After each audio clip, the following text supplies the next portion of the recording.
নিজের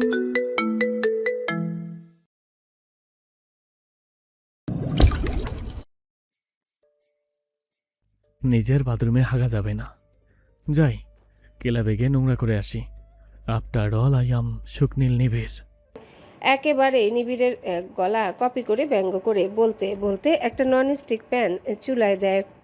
1 মাসে জেনির কাছে বেসিক কিছু রান্না শিখেছে, তা না হলে খালার রান্না খেয়ে খেয়ে জিয়ানা যুদ্ধ ছাড়া শহীদ হয়ে যেত। একটা ডিম পোচ করলো অল্প ব্ল্যাক পেপার দিয়ে, 2টা সসে চিরচির করে কেটে হালকা গ্রিল করে নিল। তারপর কোল্ড কফির ক্যান হাতে নিয়ে সিসার সিলটা এক মোচড়ে খুলে অল্প টেস্ট করলো, টেস্ট ভালো আছে। তারপর সবগুলো খাবার নিয়ে সোফার দিকে বসলো। জিয়ানা যেই ঝুঁকে সসেজে হাত বাড়াবে, পেছন থেকে একটা কাঁটা চামচ ঘ্যাচাং করে সসেজের বুক ভেদ করে চলে গেল। পরপর 2টো সসেজই গাঁথা হয়ে গেলে সেটা আপনা আপনি উপরে উঠলো। তারপর জিয়ানার মাথার উপর দিয়ে তার পেছনে দাঁড়ানো ব্যক্তির মুখগহ্বরে পাচার হয়ে গেল মুহূর্তে।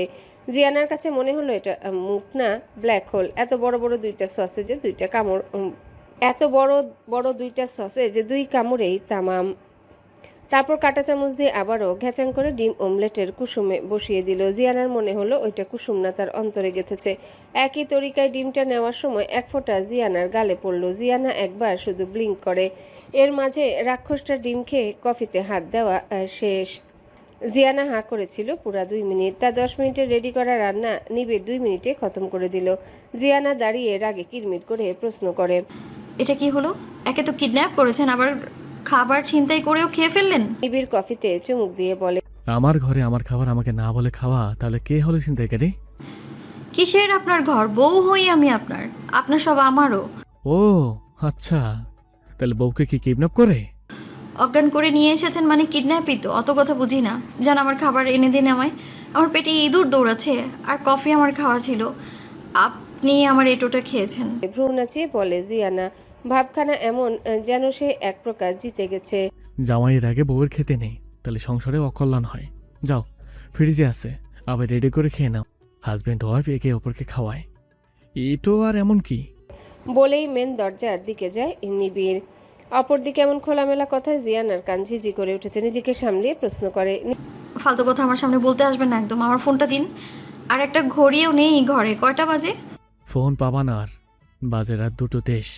ফালতু কথা ফালতু কাজ সব সহ্য করতে হবে। এত রাতে কোথায় যাচ্ছেন? নিবিড় মুচকি হেসে বলে, বউগিরি শুরু করেছো আস্তে না আস্তে? নেশা করতে চাই, যাবা? ওসব না খেয়ে গু খেতে পারেন না? যত সব পাপিষ্ঠ লোক। আর শুনেন, আমাকে এখানে এনে খুবই রিগ্রেট করবেন। আর আপনাকে আমি ঘুমের মাঝে বোবা জেনে ভর করে এমন করে গুঙাচ্ছিলেন কেন আপনি? নিবিড় উত্তর না দিয়ে দরজা খুলে আর শুনতে পায় জিয়ানার পরবর্তী কথা। যাদেরকে বোবা জিন ধরে তাদের একা ঘুমোতে নেই, কবে জানি ঠেসে মেরে দেয়, তার তো ঠিক ঠিকানা নাই। বলেই আবারও ফ্রিজ খুলে। আর নিবিড় বের হয়ে যায় বাসা থেকে। মনে মনে ভাবে, বউবা স্মৃতি তারা করে। সন্ধ্যা থেকে টানা ঘুমানোর কারণে জিয়ানার ঘুম উধাও। কতক্ষণ পায়চারি করলো। বারান্দায় শুকুর সাথে বক বক করেছে। শুকুর নামের তোতাটা তাকে দেখেই চাঁদ চাঁদ করে উঠে। জিয়ানার যে খারাপ লাগে তা না, বেশ ভালোই লাগে বরং। এত আদরের ডাক একটা পাখি হলেও তাকে ডাকছে, এই বা কম কি? 3টা বেডরুম, অথচ 2টাই লক করা। ঘুরে ফিরে এসে নিবিড়ের কাবার্ডের সামনে দাঁড়ায়। এইটা লক করা না, হাত বাড়িয়ে খুলে ফেলে একটা দরজা। অতি আশ্চর্যজনকভাবে প্রত্যেকটা জামা কাপড় সূক্ষ্মভাবে গোছানো। জিয়ানার মাথা ঘুরে গেল এত সুবিন্যস্ত করে প্রতিটা শার্ট আলাদা ঝোলানো দেখে। সেটাও আবার কালার ওয়াইজ ডিভাইড করা। প্যান্ট ভাঁজ করে প্রতিটার উপর নিচ প্লাস্টিক দেওয়া, যেন একটা ধরে টান দিলে শুরুত করে চলে আসে আর অন্যগুলো এলোমেলো না হয়। লাজবাব বুদ্ধি লোকটার। মারহাবা। পাঞ্জাবি কাবলি ট্রাউজার আলাদা আলাদা পার্টিশনে রাখা, সবচেয়ে পরিপাটি করে রাখা আন্ডারওয়্যারগুলো। আন্ডারওয়্যার দেখেই জিয়ানার মাথায় তখনকার খাবার কেড়ে নেওয়ার প্রতিশোধের স্পৃহা জাগে। রান্নাঘর থেকে কেচি এনে সবগুলো আন্ডারওয়্যারের পেছনে ইমোজি ফেসে ডিজাইন করলো নিপুণ হাতে, এবং কল্পনা করলো পড়ার পর বামে একটা চোখ টিপে দেওয়ার ইমোজি খালি অংশে দেখা যাচ্ছে। আপন মনে কিছুক্ষণ হেসে লুটোপুটি হলো। তারপর ফটাফট ভালো মতো সব ভাঁজ করে রেখে দিল। আরও লাগতে আসবি? জিয়ানার সাথে খেলা শুরু করেছে নিবিড়, আর শেষ করবে জিয়ানা। অপরাধীকে ক্ষমা করা সৃষ্টিকর্তার দায়িত্ব, আর তাদের সৃষ্টিকর্তার কাছে পাঠানো আমার দায়িত্ব। কথাটা ভ্লাদিমির পুতিনের হলেও এটাই নীতি যে মুজিতা গ্রুপের। তারা এই যাবৎকালে 7 জন অপরাধীকে শাস্তি দিয়েছে। একজন ধর্ষক শাস্তি পেলে কিছুদিন সেটা নিয়ে খুব হইচই হয়, কিন্তু কিছুদিন পর আবারও সে একই অবস্থা, যেই লাউ সেই কদু। তাই তাদের টার্গেট ছিল সমাজের উচ্চ পর্যায়ের কেউ, যাকে শাস্তি দিলে গোটা দেশ কেঁপে উঠবে।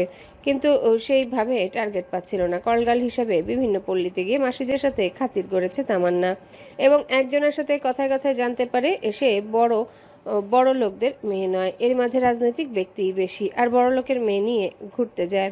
উনি সেভাবে ব্যবস্থা করে নেন। তবে একটা বেফাস কথাও মহিলা বলে ফেলেন। সংসদ রেজাউল সরকার প্রায় মেয়ে নেন, ওনার ডিমান্ড আবার হাই, ভার্জিন অল্প বয়সী মেয়ে লাগে তার। এমনও হয়েছে অতিরিক্ত পাশবিক নির্যাতনের ফলে 2-3টা মারাও গেছে। ওইসব মিটমাট ওনারাই করেন।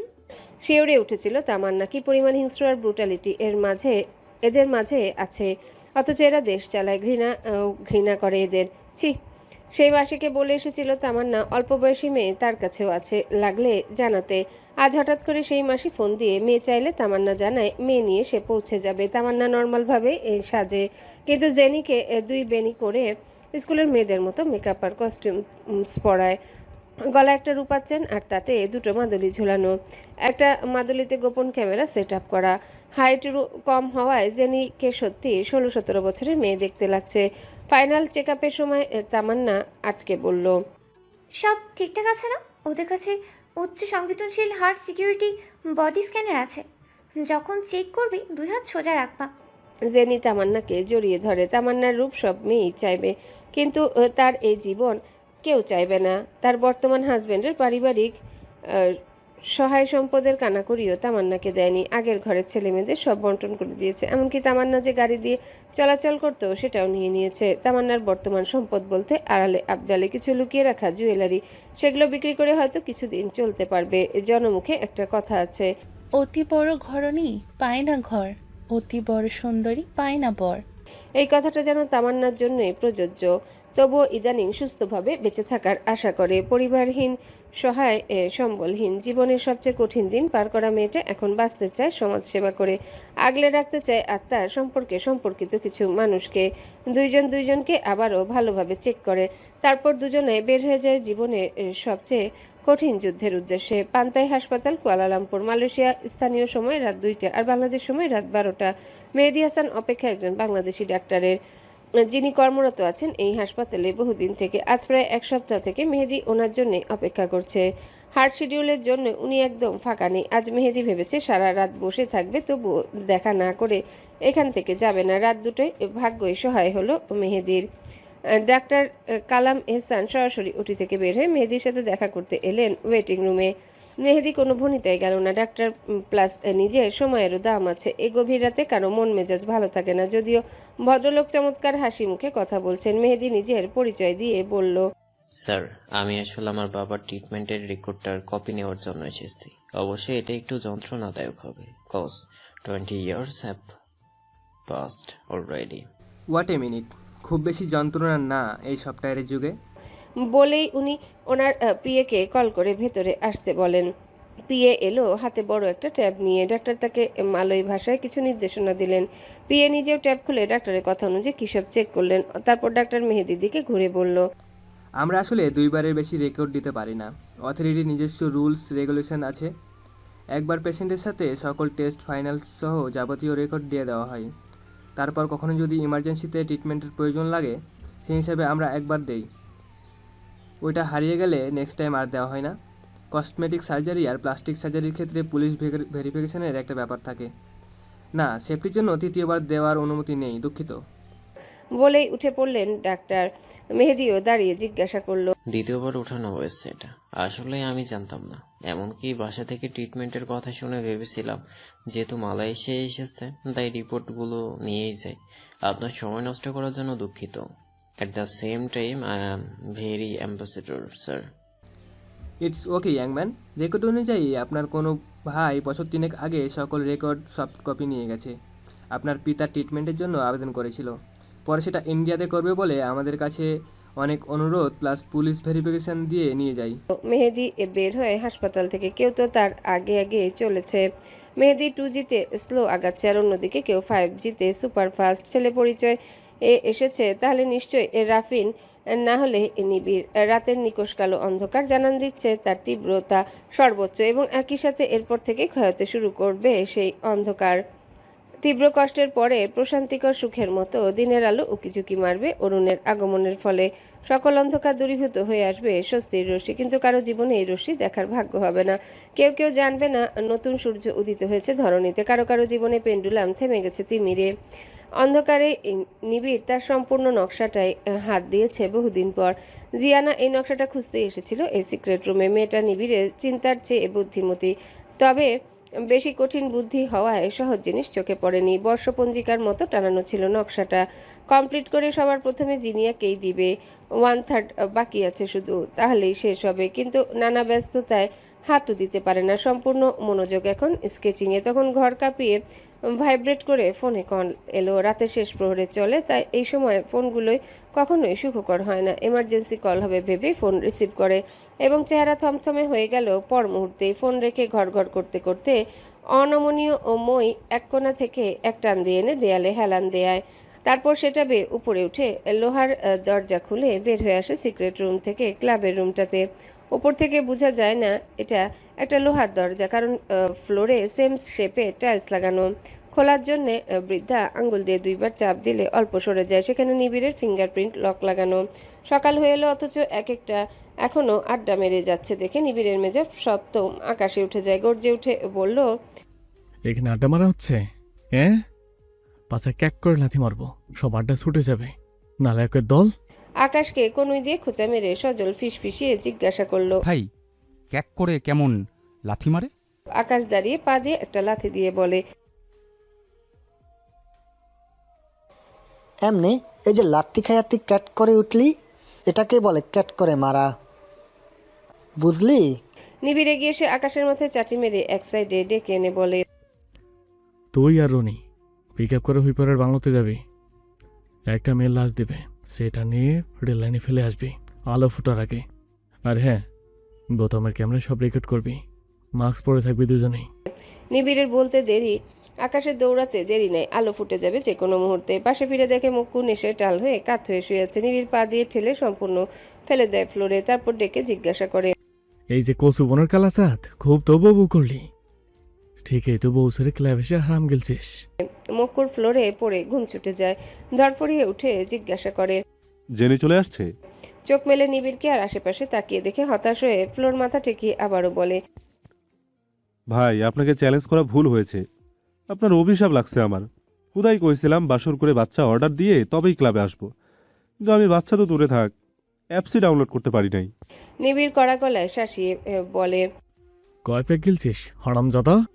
কোম্পানি কা মাল দড়িয়া মেঠাল, তাই না? মাগ না পেয়ে ঠুচে ঠুচে ভরছিস। আজকের পর থেকে ফ্রি সব বন্ধ। তোকে আজ 2 সপ্তাহ থেকে ওয়েব ডিজাইনের কাজ দিয়ে রেখেছি, করেছিস? লাথি দিয়ে বের করে দিব। বউ নিয়ে স্বপ্ন দেখে বের হবে। বাসায় যা, কুইক। ভাই আমরা না ভাইরা ভাই, পাখির মধ্যে পায়রা, মানুষের মধ্যে ভাইরা। তাছাড়া সম্পর্কেও বড় আমি।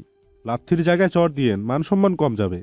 নিবিড় তেড়ে গেল মারতে, তবে কাছে গিয়ে হাতে ক্লাবের ভেতরে রুমের চাবি দিয়ে বলে, রেস্ট নিয়ে ফ্রেশ ট্রেশ হয়ে যাবি। জেনি সংসারী মেয়ে, এইসব সাইপাস খেলে তোকে উষ্টা দিয়ে ঘর থেকে বের করে দিবে। আজকের পর থেকে তোর জন্য নিষিদ্ধ সব, মনে থাকবে? মক্কু বাধ্য বালকের মতো মাথা নাড়ে, মনে থাকবে। নিবিড় হেঁটে হেঁটে বাজারের দিকে যায়। সকালের নাস্তা নিয়ে বাসায় যাবে একেবারে। হাঁটতে হাঁটতে হিসেব করে আপনার পাপের ঝুড়ির পরিমাপ। অর্থকরী নারী সবই দিয়ে পালা হয় এইসব রাজনৈতিক নেতাদের। ক্ষমতা ক্ষমতা আঁকড়ে ধরা মানুষগুলোকে দিনরাত পবিত্র জলে ডুবিয়ে রাখলেও একটা দিনের জন্য সহি পাওয়া যাবে না একজনকেও। যারা জড়াতে চায় না নোংরামিতে, তাদের কালার করা হয় আর ধীরে ধীরে ছেটে ফেলা হয় দল থেকে। জ্ঞানী মানুষের কদর এই দেশে শুধু শিক্ষা প্রতিষ্ঠান আর ল্যাবেই করা হয়। মূর্খ আর ক্ষমতা লোভীরাই দেশ চালায়। জ্ঞানীগুলো কাইন্ড অফ পাপি। তাদের প্রধান উদ্দেশ্যই থাকে দেশ ছেড়ে ফার্স্ট ওয়ার্ল্ডে পালানো। তাদের দেশপ্রেম একেবারেই শূন্যের কোঠায়। তাই রেদওয়ান মাসুদ বলেছেন, যে দেশে দেশপ্রেমিকের চেয়ে জ্ঞানীগুণী বেশি জন্মায়, সে দেশে শান্তির চেয়ে অশান্তি বেশি থাকে। প্রভাব শুরু হয়েছে বেশ কিছুক্ষণ আগেই। পাখিরা ডেকে ডেকে ফিরে গেছে নিজ কর্মে। কাকেরা ডাস্টবিন মল থেকে শপিং শেষে বৈদ্যুতিক তারের রেস্টুরেন্টে বসে আহারে ব্যস্ত। সেই তারের নিচ দিয়ে হেঁটে নিবিড় তার ফ্ল্যাটে ফিরে দরজা খুলে খাবারগুলো রান্নাঘরে রেখে আসে। তারপর সেখান থেকে সোজা বেডরুমে ঢুকে যায়, কিন্তু উচ্চ শব্দের তরঙ্গে ছিটকে বের হয়ে এলো রুম থেকে। শব্দের উৎস জিয়ানা নিজে। নিবিড়কে দেখে 500 ডেসিবেলের চিৎকার দিয়েছে বলে মনে হলো। নিবিড়ের কানে ঝিঝি লেগে গেছে। কুমফু হ্যাসেল মুভির দ্য ল্যান্ডলেডির গলার মতন মনে হলো জিয়ানার গলার আওয়াজ। কানে আঙ্গুল ঢুকে ঝাঁকি দিয়ে আবারও রুমে ঢুকে দেখে জিয়ানা নিবিড়ের ট্রাউজার আর কালো পোলো টি শার্ট পরে বুকে হাঁটু মুড়িয়ে বসে আছে। নিবিড়ের ভ্রু কুচকে তাকানো দেখে জিয়ানা আবার চিল্লিয়ে বলে, বের হন রুম থেকে। নক করে রুমে আসতে হয়, এইটুকু ম্যানার্স জানেন না ভণ্ডলোক। আমার রুমে ঢুকতে আমারই অনুমতি নিতে হবে? তুমি কার অনুমতিতে আমার পোশাকে হাত দিয়েছ? আর এইভাবে বসে আছো কেন? আপনি কি বের হন আগে রুম থেকে, আমার ভেতরে ইনার নেই। নিবিড় শুকনো কাশি দিয়ে মুচকি এসে জিজ্ঞাসা করলো, ইনার কি? ইনার আপনার মাথা। আমার কাপড় চোপড় সব ভেজা, গোসল করে ধুয়ে দিয়েছি আমি। এক কাজ করুন, আমার জন্য কিছু ড্রেস কিনে আনুন যান। তোমার হুকুমের গোলাম আমি? তাছাড়া এত সকালে কোনো শপই খোলা নেই। ঠিক আছে, তাহলে আপনার পরা আন্ডারওয়্যারটা খুলে দিন। নিজের কাছেই নিম্নভাগ ভূমধ্যসাগরীয় তলদেশ মনে হচ্ছে। রাবিশ, মুখে কিছু আটকায় না তোমার, না? সত্যি বলতে কি লজ্জা লাগে? তোমার চেহারা জ্বালার ভয় দেখার ইচ্ছা আমার। বলে জিয়ানাকে ডিঙিয়ে কাবার্ড খুলে কাপড় চোপড় নিয়ে ওয়াশরুমে ঢুকতে ঢুকতে আবারও বলে, পরোটা সবজি ছাড়াই সকালে কিছুই পাওয়া যায়নি, রান্নাঘরে আছে, খেয়ে নাও। নিবিড় বাথরুমে ঢোকার সাথে সাথে জিয়ানা উঠে দাঁড়ালো। নিবিড় শার্ট আর ট্রাউজারে তাকে কাকতারুয়া লাগছে, কিন্তু ড্রেসগুলো কমফি বেশ, নিশ্চয়ই ভালো জায়গা থেকে কিনা। খাবার খাওয়া প্রায় শেষ অংশ মুখে আটকে গেল নিবিড়ের গর্জনে। পাশ থেকে কুশন নিয়ে বুকের মাঝে এক হাত আগলিয়ে ঘাড় কাত করে তাকায় জিয়ানা। নিবিড় কোমরের নিম্নাঞ্চল টাওয়াল পেঁচিয়ে বের হয়ে এসেছে, ঊর্ধ্বস্তর উন্মুক্ত, ঘাড় আর 2 বাহুতে বিন্দু মিত্র পানির ফোঁটা চিকচিক করছে। বুকের পাতলা পশম ভিজে লেপটে আছে শরীরের সাথে, লম্বা চুল ভেজার কারণে আরো লম্বা লাগছে। জিয়ানার চোয়াল ঝুলে অল্প হা হয়ে যায়, মনে মনে বলে, কে বলে এই দেশের ছেলেদের জেনেটিক্স ভালো না? এই ভণ্ড নেতাকে দেখলে যে কেউ তার ধারণা বদলাবে। নিজের চিন্তা না আবার নিবিড় ধরে ফেলে, তাই আলগোছে ঘাড় আবারও ঘুরিয়ে খাবারে মনোযোগ দেয়। জিয়ানার ভাবান্তর না দেখে নিবিড় ধপধপ করে জিয়ানার সামনে গিয়ে দাঁড়িয়ে হাতের আন্ডারওয়্যার মেলে ধরে জিজ্ঞাসা করে, এগুলো কি করেছো? দরজা জানালা বানিয়ে দিয়েছি, হাওয়া বাতাস চলাচলের জন্য উপযুক্ত সিস্টেম। চমৎকার হেসে জবাব দেয় জিয়ান। আচ্ছা, তাহলে এখনই পড়ছি, তুমি রিভিউ দিও সিস্টেম কেমন কাজ করে, ঠিক আছে? বলে আন্ডারওয়্যার জিয়ানার সামনে পড়া শুরু করলো। আর জিয়ানা নিজের বাম হাত দিয়ে চোখ বন্ধ করে চিল্লিয়ে বলে উঠল, আরে আরে করছেনটা কি? এটা পড়লে আপনার রুমে গিয়ে দরজা বন্ধ করে পড়ুন, একটা ট্রাউজারের উপর দিয়ে লাল চাড্ডি পরুন, দেখবেন নিজেকে সুপারম্যান লাগবে দেখতে। নিবিড় চট করে জিয়ানার হাত চোখ থেকে ছাড়িয়ে বলে, আর সারাদিন তোমার সামনে এটা পরে ঘুরবো? শার্টটা ধরে নষ্ট করেছো? তোমার মাথায় কি শয়তানের কারখানা? ফাজিল মেয়ে কোথাকার। হাত ধরে জিয়ানার বুকের সামনে থেকে কুশন পড়ে যায়। নিবিড় এবার হাত ছেড়ে উল্টো ঘুরে রাগে গজগজ করতে করতে রুমে ঢুকে ঠাস করে শব্দ করে দরজা আটকিয়ে দেয়। জিয়ানা হাত ছেড়ে বলে, আরে ভেতরেই তো থাকবে, কে দেখবে? পড়ুন পড়ুন, আরাম লাগবে, মনে মনে আমাকে ঠিকই ধন্যবাদ দেবেন। বলেই নীরবে শব্দহীন হেসে মনে মনে ভাবে, বাঁচা ধন, ঠিক 3 দিনের দিনই তুমি নিজেই আমাকে বাসা থেকে বের করে দেবে। আগে দেখিয়ে হতা হে ক্যা। প্রভাতের মধ্যভাগ, মক্কুর ঘুম ভাঙলো ক্লাবের ছেলেদের হট্টগোলে। আড়মোড়া ভেঙে নিজের ফোন বালিশের নিচ থেকে বের করে এই আশায় জেনি ফিরে তাকে ঝাড়ি দিয়ে টেক্সট করেছে, কিন্তু না, ফাঁকা নোটিফিকেশন। ফোন পকেটে ভরে রুমের বাইরে পা দিয়ে রেখে জুনিয়র ছেলেপেলেরা আসছে ক্লাবের সদস্য হতে, ফর্ম নেওয়ার জন্য লাইন ধরা, তাই হাউকাউ বেশি। মক্কু বের হয়ে একটা রাম ধমক দিল, এতেই সব চুপ হয়ে যায় এক মুহূর্তেই। চোখ কসলিয়ে বাহিরে এসে দাঁড়িয়ে আবারও লম্বা করে আড়মোড়া ভাঙার সময় চোখ যায় পিকআপ ভ্যানে রাখা ভাঁজ করা মোটা কাগজের দিকে, যেটার চিপায় একটা কালো জুতা। মক্কু আস্তে করে কাছে যায়, টান দিয়ে জুতাটা হাতে নেয়। সমস্ত দুনিয়া টলে উঠে জুতাটা হাতে নিয়ে মাথা যেন দ্বিখণ্ডিত হয়ে গেল এমন লাগছে। হাতের সাথে সমস্ত শরীর কাঁপন শুরু করলো। নিজেকে নিজে সান্ত্বনা দিয়ে ক্লাবের ভেতরে ছুটলো আকাশের খোঁজে, কিন্তু পেল না তাকে। একজন জানালো আকাশ বাসায় গেছে রেস্ট নিতে। মুখ কাপা হাতে ফোন বের করে কল করলো। 2 বারের পর রিসিভ করে সালাম দিয়ে বলে, ভাই মাথা হ্যাং, আজ কোনো কাম দিয়েন না প্লিজ।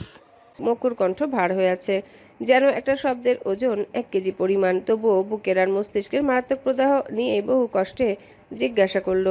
পিকআপে একটা মেয়ের জুতা ছিল, এটা কার জানিস? মকুর কথা শুনে আকাশের ফটাফট ঘুম উধাও হয়ে যায় আর ভয়ে ভয়ে জিজ্ঞাসা করলো, ভাই এই ভুল তো হতে পারে না, গাড়ি আমি ভালো করে চেক করছি, লাশের পা আলগা ছিল না, পায়ের থেকে খুলে যাওয়ারও সম্ভাবনা নাই, নয়তো কাপড় পেঁচানোর সময় ওরা ভালো মতো পেঁচায় নাই, ভিতর থেকে জুতা বের হয়ে আসছে। ব্যাস মক্কু আর কোনো শব্দ শুনতে পেল না। মাসখানেক আগে বাসা খুঁজে ফেরার পথে নিজেই জেনিকে জুতা জোড়া কিনে দিয়েছিল, নিজের হাতে জেনির পায়ে পরিয়েছে। তার তো ভুল হওয়ার কথা না। পৃথিবীর সমগ্র পৃথিবী শূন্য, নিষ্ঠুর আর ভরহীন লাগলো তার কাছে। কোথায় ব্যথা, কোথায় কষ্ট, কেমন হাহাকার মক্কুর কোনো কিছুতে অনুভূত হচ্ছে না। শুধু মনে হচ্ছে লক্ষ লক্ষ তালোয়ার দিয়ে তার হৃদয় কেউ ফালাফালা করে ফেলছে। সে মরে যাচ্ছে। পরিবারহীন একটা অসহায় ছেলেকে পরিবারের স্বপ্ন দেখে জেনি তার সাথে প্রতারণা করেছে। কাচের গ্লাসের মতো খান খান হয়ে গেল মক্কুর সকল স্বপ্ন। আশা একটা সুন্দর পরিবারের সুখ। প্রচণ্ড স্বপ্নভগ্ন মস্তিষ্কের খারাপ উচ্চাটন জেনিকে হারানোর ব্যথায় মক্কু কুলাতে পারল না। ঢলে পড়ল শক্ত ফ্লোরে। সবাই ধরাধরি করে মক্কুকে এক সাইডে এনে পানি ঢালা শুরু করে। রনি নিবিড়কে ফোন দিয়ে সব জানালে নিবিড় জানায় সে আসছে এখনই। নিবিড় আসার পরপরই মক্কুর সেন্স ফিরে উঠে নিবিড়কে জড়িয়ে ধরে হাউমা করে কান্না শুরু করলো। মক্কুর কান্নায় সবাই হকচকিয়ে যায়। নিবিড় মক্কুর গালে আলতো ট্যাপ করে বলল, কি হয়েছে মকু, কথা বল। কান্না থামিয়ে আশেপাশে তাকিতুকি করে জুতাটা খুঁজে চলে। কিছুটা দূরে চেয়ারের নিচে দেখতে পেয়ে পাগলের মতো হামাগুড়ি দিয়ে গিয়ে জুতাটা বুকে জড়িয়ে গগন বিদারী চিৎকার শুরু করলো। নিবিড় জুতা দেখে কিছুটা আঁচ করলো, তাই ক্লাবের সবাইকে বাহিরে বের হয়ে যেতে বলে। সবাই বের হওয়ার সাথে সাথে আকাশ ভেতরে ঢুকে। আকাশকে দেখে মক্কু উঠে দাঁড়িয়ে তার কলার ধরে ঝাঁকিয়ে জিজ্ঞাসা করে, কোন রেল লাইনে রেখে আসছিস আমার জেনিকে? বল, তাড়াতাড়ি বল। ট্রেনে কাটা পড়ে নিশ্চয়ই ছিন্ন ভিন্ন হয়ে গেছে আমার জেনির শরীর। আমাকে মিথ্যা বলেছি জানি, আমি কখনোই ক্ষমা করব না। আমাকে প্রমিস করেছে আর কখনো আমাকে রেখে যাবে না। এত বড় ধোকা আমাকে কেন দিল? নিবিড়ের চোখ বড় বড় হয়ে গেল। মক্কুর কাছে গিয়ে জিজ্ঞাসা করে, কি সব আবুল তুল বলছিস? জেনিয়েতে যাবে কেন ওই লাশটা? ভাই, আমার জেনির জুতা এটা। এই জুতা ছিল পিকআপে। ভাই, সারা জীবন আপনার গোলামি করমু। আমার জেনিরে আইনা দেন ভাই। ভাই, আমার বুকটা ফাইটা যাইতেছে, আমি দেখাইতে পারতাছি না। প্রতারণা করলো কেন আমার সাথে? আমাকে পরিবারের স্বপ্ন দেখাইলো কেন? আমি এখন কেমনে বাঁচবো ভাই? আমার তো কেউ নাই, আমার কিচ্ছু নাই। আমার সাথে আল্লাহর তো শত্রুতা নাই। আমাকে তাহলে সর্বহারা করে কেন রাখে দুনিয়াতে? আমারও মাইরা ফেলেন ভাই।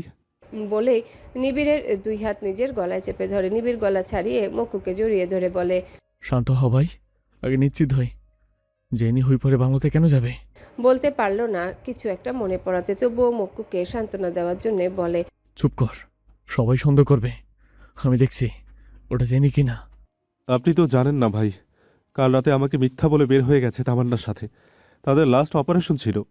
এই জুতাটা আমি নিজে কিনে দিছি। দেখেন, সাইজ একদম সেম। আমি বেঁচে থেকে কি করব আর? আমিও জেনির কাছে চলে যাব। বলে বাহিরে বের হয়ে পাগলের মতো দৌড়ানো শুরু করে মক্কু। নিবিড় আর আকাশ তার পেছনে পেছনে। এই সময় মাথা কারো ঠিক থাকে না।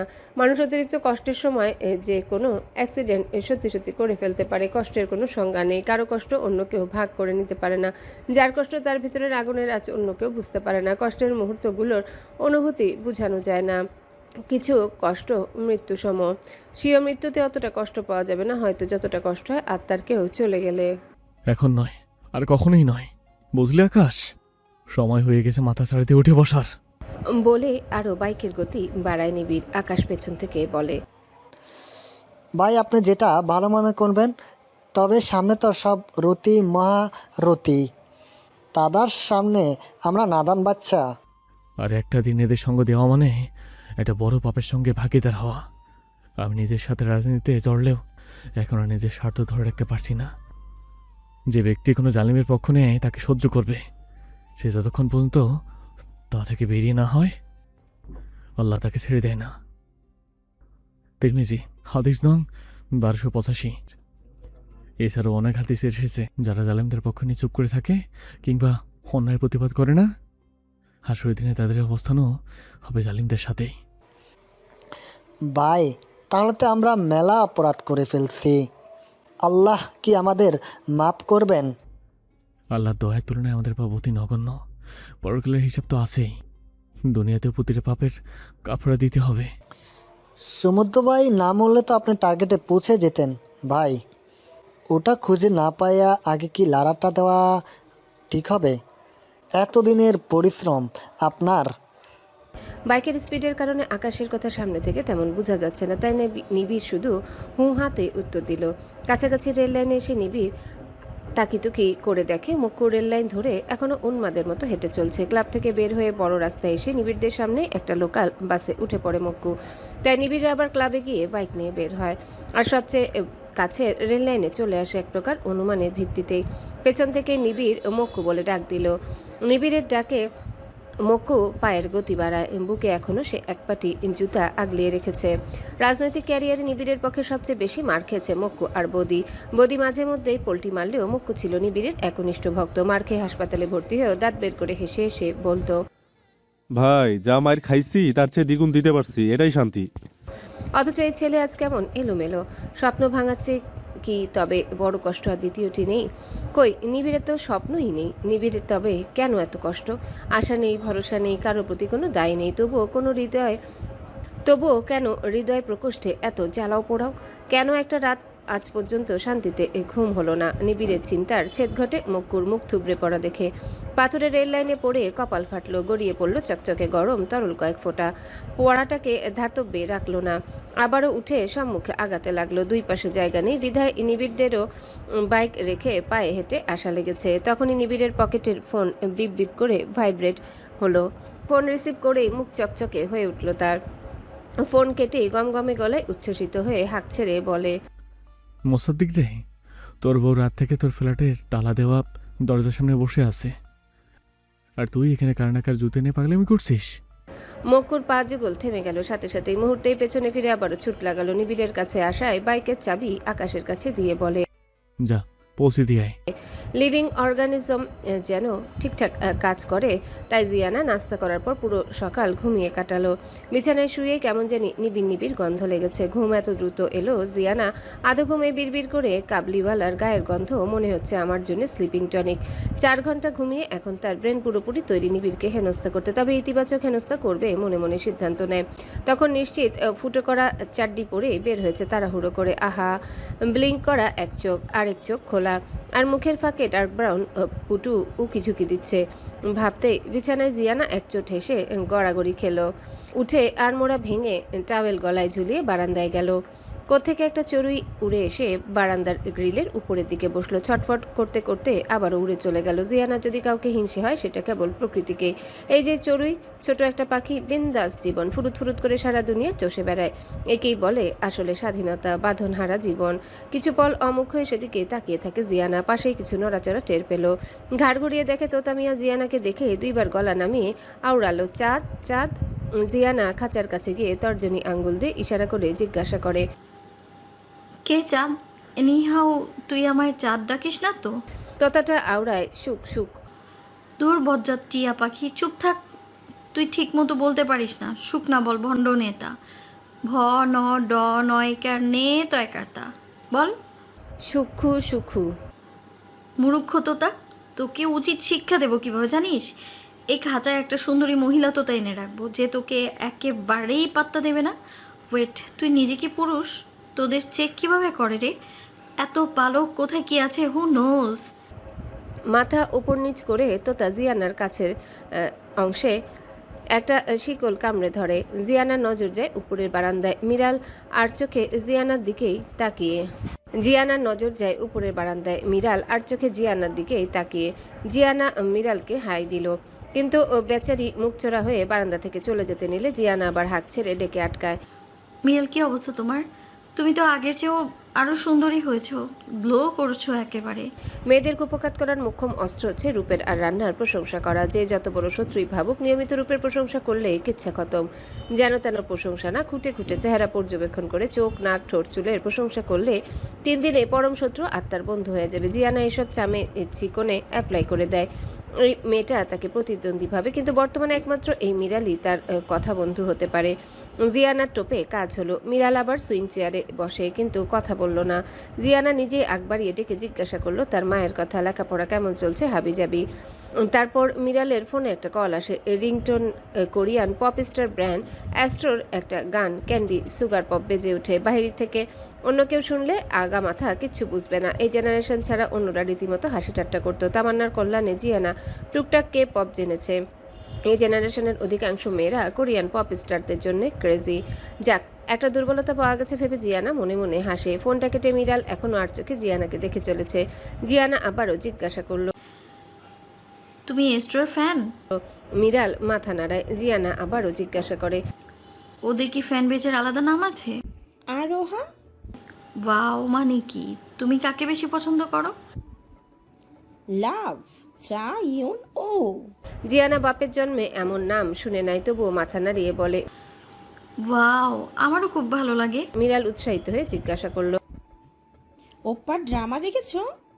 জিয়ানা আবার পড়লো বিপদে, তবুও কনফিডেন্টের সাথে বলল, হ্যাঁ দেখেছি। তুমি কোনটা দেখেছো? সবচেয়ে বেশি কোনটা ভালো লাগে? ট্রু বিউটি, এটা জোস। গান নামটাও আছে মোটামুটি। আসলে ওর এজেন্সিটা ফালতু, ভালো ড্রামা এর জন্য সিলেক্ট করে না। জিয়ানা বুঝলো এই মেয়ে এ টু জেড সব জানে, সে মুখ খুললেই কট খেয়ে যাবে। তাই ঘটনা অন্যদিকে ঘোরানোর জন্য বলে, যারা কে পপ স্টারদের পছন্দ করে তাদের তো আর এ দেশের ছেলেদের ভালো লাগে না শুনেছি। আচ্ছা, এখন কোরিয়ানদের মতো ছেলে তোমরা কোথায় পাবা বিয়ের জন্য? এত যে মজে আছো ওদের মাঝে। আমার ভালো লাগে, টুকটাক গান শুনি, ওদের পারফরমেন্স দেখি, ব্যাস এইটুকুই। অন্যদের কথা জানি না আপু। আমার কোরিয়ান বয়ফ্রেন্ড আছে, সে শীঘ্রই আমার সাথে দেখা করতে বিড়িতে আসবে। জিয়ানার চোখ বড় হয়ে গেল। কত দ্রুত এদের সম্পর্ক গড়ে ওঠে। কিছুদিন আগে এই মেয়ে সুইসাইড অ্যাটেম্প করতে গেল। জেনারেশন। অবশ্য জিয়ানাও এই জেনারেশনেরই, তবুও ভালো জিয়াউলের কড়াকড়িতে ডিভাইস অ্যাডিক্টেড হয়নি। লাইফের প্রতিটা ইঞ্চি উপভোগের সুযোগ পাচ্ছে। নিজের চিন্তা সাইডে রেখে বলল, বাসায় এসো মিরাল, তোমার সাথে আড্ডা দেওয়া যাবে, সাথে তোমার সৌন্দর্যের সিক্রেটও জানা যাবে। তুমিও তো খুব সুন্দর আপু, একেবারেই ন্যাচারাল। তোমাদের বাসায় যাব আমি, মাথা খারাপ। সরি, তোমাদের বাসায় যাব আমি, মাথা খারাপ। নিবিড় ভাই দেখলে খুন করে ফেলবে। তাছাড়া তোমাদের ঘরের দরজায় বড় একটা তালা ঝুলানো। তাহলে তুমি ভেতরে কেন? তোমাকে কি আটকে রেখেছে? ওভার পজেসিভ তোমার নিবিড় ভাই। ভাইয়া তোমাকে অনেক ভালোবাসে, তাই না? জিয়ানা চিবুকে বুকে মিশিয়ে নিল। তার জীবনে আর ভালোবাসা যদি ধরা হয় জিয়ানাকে সবাই ভালোবাসে, তবে হ্যাঁ, গড়পড়তায় সবাই ভালোবাসে। আর যদি সে প্রিন্সেসের মতো তার জীবন জুড়ে থাকে একটা ট্রু কিসের মাধ্যমে। সত্যিকারের ভালোবাসার মানুষের একটা প্যাশিয়নেট কিস লাগবে জিয়ানাকে বাঁচাতে। তবে জিয়ানার অপঘাতে মৃত্যু নিশ্চিত। দীর্ঘশ্বাস ছেড়ে বলে, ওসব কথা বাদ দাও, তোমার বয়ফ্রেন্ডকে দেখাও। আই থিঙ্ক তোমার সাথে যেন তেন কাউকে মানাবে না, প্রচুর হ্যান্ডসাম কাউকে লাগবে। মিরাল গদগদ হয়ে ফোনের ব্রাইটনেস বাড়িয়ে একটা চং প্রজাতির ছিলা মুরগির মতো ঠোঁটের পিঙ্ক লিপ গ্লস দেয়া চুল সাদা করা ছেলেকে দেখালো। জিয়ানা রেলিং এর কাছে ঘেঁষে দাঁড়ায়। মিরাল উপর থেকে হাত গ্রিলের ফাঁকে ঢুকিয়ে নিচের দিকে ঝোঁকায়। জিয়ানার কাছে লাগলো এটা কোনো হনুমানের চেয়ে কম কিছু না, তবুও মেকি কিছু প্রশংসা করলো। নামটা ভুলে গেছে, কি যেন বলল, চাপা ছানা কি না কি যেন নাম, তার নাম বলা, চাপা ছানা কি যেন তার নাম বলা যেত। হারিয়ে ফিরে পাওয়ার জিনিসটাকে সেই মুহূর্তে মনে হয় এক পৃথিবী সমান মূল্যবান। অল্প রাস্তাটুকু আসতে মক্কু নার্ভ নিভু কোনো রকম অ্যাপার্টমেন্টের নিচে ধরে এলো। সিঁড়ি বেয়ে এক ছুটে আগে এসে 3 তলায় থামে। জেনিদের ফ্ল্যাটের দরজায় তালা ঝুলানো। পায়ের গতি আবারও বাড়িয়ে পরবর্তী 3 তলায় উঠে পড়ে একশ্বাসে। আটকে রাখা নিঃশ্বাস একেবারে বের হতে চায়। দরজায় হেলান দিয়ে চোখ বন্ধ করে এলোমেলো হয়ে বসে থাকা তার অর্ধাঙ্গিনীকে দেখে। এতক্ষণ সুপার স্পিডে চলা পদযুগল এবার যেন নিজের ক্ষমতা হারায়। মন মস্তিষ্কের বিরুদ্ধে গিয়েও এক কদম নড়ল না। সিঁড়ির রেলিং ধরে নিজেকে ধাতস্থ করে মক্কু। কারো উপস্থিতি অনুমান করে জেনি মাথা উঠায়। মক্কুকে দেখে ঝড়ের গতিতে ছুটে গিয়ে জড়িয়ে ধরে বিড়বিড় করে, জানো মুসাদ্দিক, আমাদের সামনে মেয়েটাকে ওরা মেরে ফেলেছে।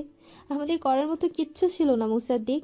নিজেকে অতি তুচ্ছতম ক্ষুদ্র সামান্য প্রাণী লেগেছে তখন বলেই ফুপিয়ে কেঁদে ওঠে। মক্কুর এখনো বিশ্বাস হচ্ছে না এটা সত্যি। জেনি স্তব্ধ হয়ে দাঁড়িয়ে আছে।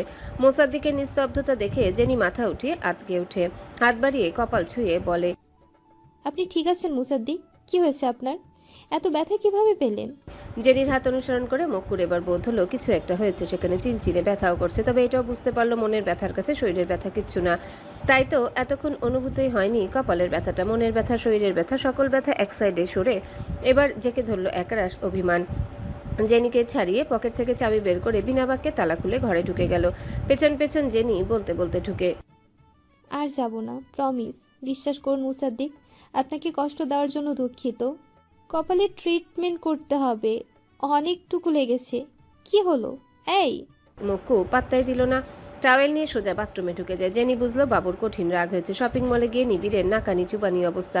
মেয়েদের এত ভ্যারাইটিস জিনিসপত্র নিবিড়ের জানা ছিল না। একটা লেডিস শপে গিয়ে মেয়েদের সব বের করেন বলার পর তার মাথা আওলা ঝাওলা হয়ে গেছে। দোকানদারকে বুঝাইতেই পারছে না কেমন টাইপ জিনিস লাগবে। সব কিছুতে কমান্ড দেওয়া নিবিড় আজ ভেবাচাকা খেয়ে গেছে সামান্য মেয়েদের জিনিস কিনতে এসে। এই জন্যই বলে দুনিয়া যত সহজ, সংসার ঠিক ততটাই কঠিন।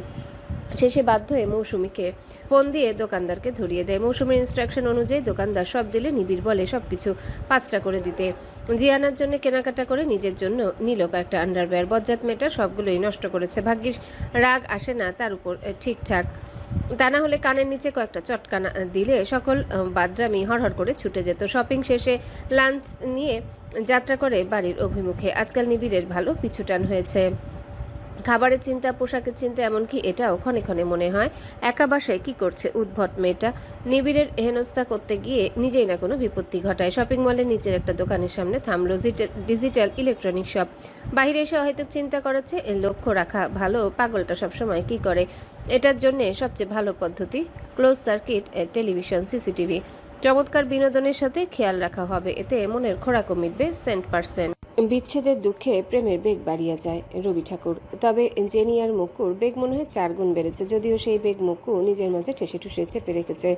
তার কঠিন অভিমান গলে হয়ে গেছে যখন গোসল করে বের হয়ে দেখে জেনি লাল টুকটুকে শাড়ি পরে বউ সেজে দাঁড়িয়ে আছে।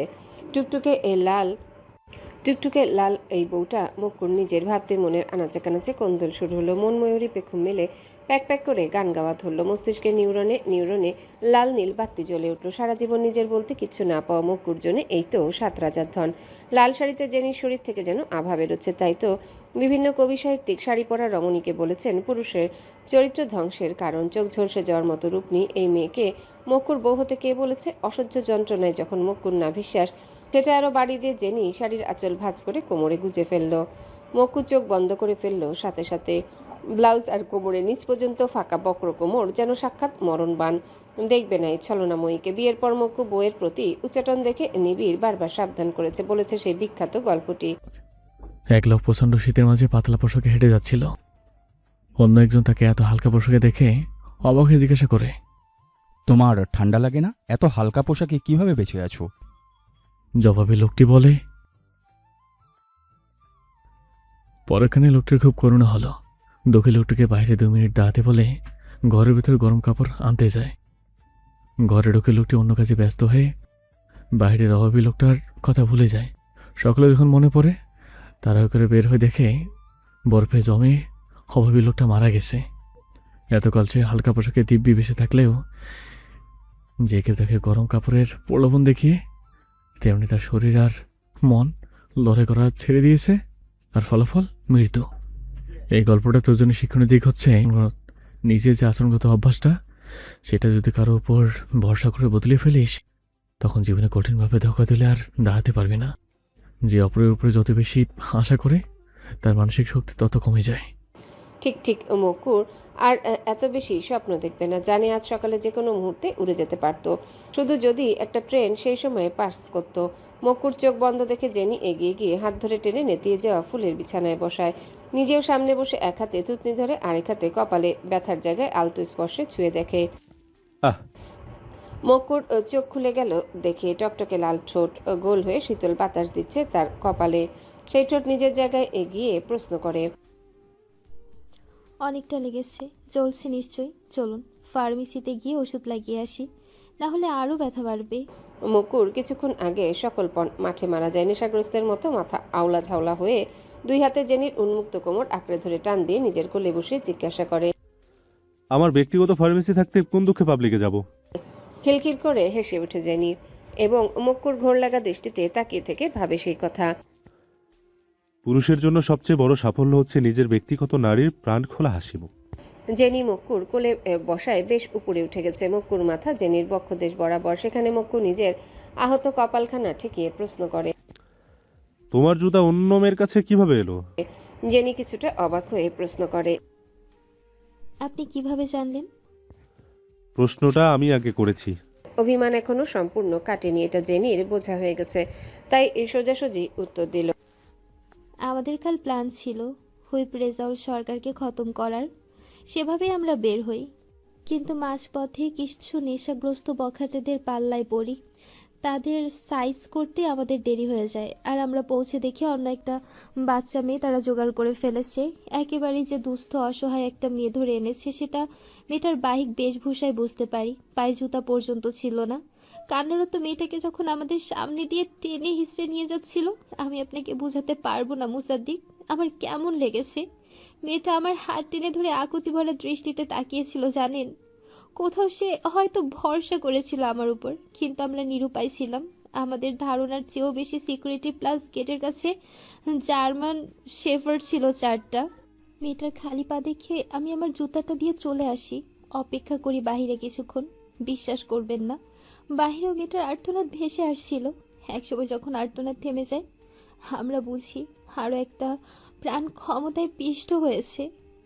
বলেই ডুকরে কেঁদে উঠে জেনি। মক্কু আগলিয়ে নেয় 2 হাতে তাকে, তারপর পিঠে হাত দিয়ে সান্ত্বনা দিয়ে বলে, আর যদি একটা ট্রেন সময় মতো আসতো তাহলে এই যে লাল শাড়ি পরে আছো সেটার পরিবর্তে সাদা শাড়ি গায়ে জড়াতে হতো।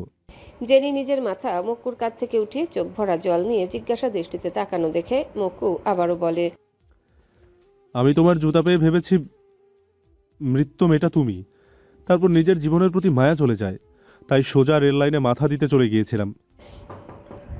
জেনি ফট করে মক্কুর মুখ চেপে ধরে, তারপর আবারও কেঁদে উঠে বলে, আমাদের কেউ কোনো ক্ষতি করতে পারবে না মুসাদ্দিক। হাতের প্রতিটা নখে 1.5 গ্রাম সায়ানাইড ছিল। একবার শুধু নখ দিয়ে ধর্ষকের নাকের কাছে ঘষা দিলেই শরীরে অক্সিজেন সাপ্লাই বন্ধ হয়ে হৃদযন্ত্রের কাজ থেমে যেত। কিন্তু ভাগ্য যেন সহায় ছিল না। আপনি এতটা ভালোবাসবেন না প্লিজ। জানেন না, মানুষ যে জিনিসকে যত বেশি ভালোবাসে সৃষ্টিকর্তা সে জিনিস তার কাছ থেকে তত দ্রুত কেড়ে নেয়। মক্কু চেপে ধরে জেনিকে, তার আর কিচ্ছু চায় না, শুধু এই মেয়েটাকে ঘিরেই বাঁচতে চায় সে। পরিবেশ সহজ করতে মক্কু বলে, মরা ফুলে বাসর হয়? দিনের বেলা বউ আছে জামাই আছে ফুলও সজ্জা, আচ্ছা বউ আছে জামাই আছে ফুলসজ্জাও আছে, দিন রাতে কি আসে যায়?